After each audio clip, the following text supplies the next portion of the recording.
news 18 Assam north ইষ্টৰ digital লাইভলৈ আৰু digital লাইভত লৈ আহিছো বাংলাদেশে ভাৰতত প্ৰৱেশ কৰাৰ চেষ্টা কৰা কিছু ভিজুৱেলছ কিছু চাঞ্চল্যকৰ ভিজুৱেলছ এই মুহূৰ্তত লৈ আহিছো ভিডিঅ' ৱালত সেই দৃশ্য আপোনাক দেখুৱাইছো চাওক এয়া পানীত আবদ্ধ হৈ থকা হাজাৰ হাজাৰ বাংলাদেশী আমি দৃশ্য দেখুৱাইছো আপোনাক এয়া এখন ভৰা পথাৰ ভৰা পুখুৰী এটা বৃহৎ অঞ্চল সীমান্তৰ আৰু তাতে এনেদৰে হাজাৰ হাজাৰ বাংলাদেশীৰ বিপুল সমাগম হোৱা পৰিলক্ষিত হৈছে এটা বৃহৎ সমাগম আৰু এই সকল বাংলাদেশীয়ে ভাৰতত প্ৰৱেশ কৰাৰ চেষ্টা চলাইছে আৰু জয় শ্ৰীৰাম ধ্বনি দিছে পুখুৰীত আবদ্ধ হৈ থকা পথাৰৰ পানীত আবদ্ধ হৈ থকা হাজাৰ হাজাৰ বাংলাদেশী আমি দেখুৱাইছো আপোনাক দৃশ্য চাওক এয়া সীমান্তত এয়া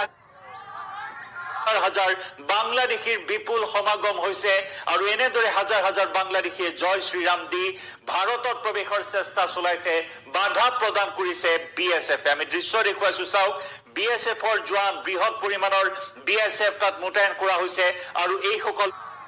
কৰা হৈছে জয় শ্ৰীৰাম ধ্বনি দি তেওঁলোকে অনুৰোধ জনাইছে আশ্ৰয় লাগে তেওঁলোকক আৰু সেইভাবে ভাৰতত প্ৰৱেশৰ চেষ্টা চলাইছে এই সকল বাংলাদেশীয়ে বাংলাদেশৰ অস্থিৰ পৰিস্থিতি এতিয়াও খাম কটা নাই হিন্দু শৰণাৰ্থীৰ ওপৰত আক্ৰমণ প্ৰত্যাক্ৰমণ চলি আছে এটাৰ পিছত ঘটনা হিংসাত্মক বিক্ষিপ্ত ঘটনা লুটপাটৰ ঘটনা সংঘটিত হৈ আছে হিন্দুসকলক টাৰ্গেট কৰি লৈছে দুষ্কৃতিকাৰী দুৰ্বৃত্তই আৰু তাৰ পৰা প্ৰাণৰ মমতাত হাজাৰ হাজাৰ লোক আহি সীমান্তত ভিৰ কৰা পৰিলক্ষিত হৈছে কেৱল হিন্দুৱেই নহয় মুছলমানো আহি সীমান্তত ভিৰ কৰিছে আৰু সীমান্তৰে ভাৰতত প্ৰৱেশৰ চেষ্টা চলাই আছে হাজাৰ হাজাৰ এই মুহূৰ্তত বাংলাদেশী প্ৰাণৰ মমতাত পলায়ন কৰি আহিছে সেই দৃশ্য ইতিমধ্যে আমি আপোনালোকক দেখুৱাই আহিছো আৰু ইতিমধ্যে তাত সীমান্তত কটকটীয়া নিৰাপত্তা বেষ্টনী গঢ়ি তোলা হৈছে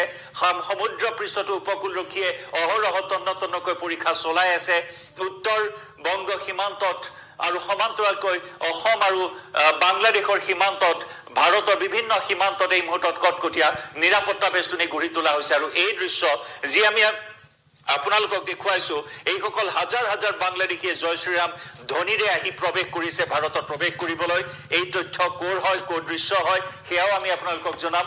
কিন্তু প্ৰথমে আপোনালোকক শুনুৱাই ল'ব বিচাৰিছো কেনেদৰে জয় শ্ৰীৰাম ধ্বনি দিছে এই সকল বাংলাদেশী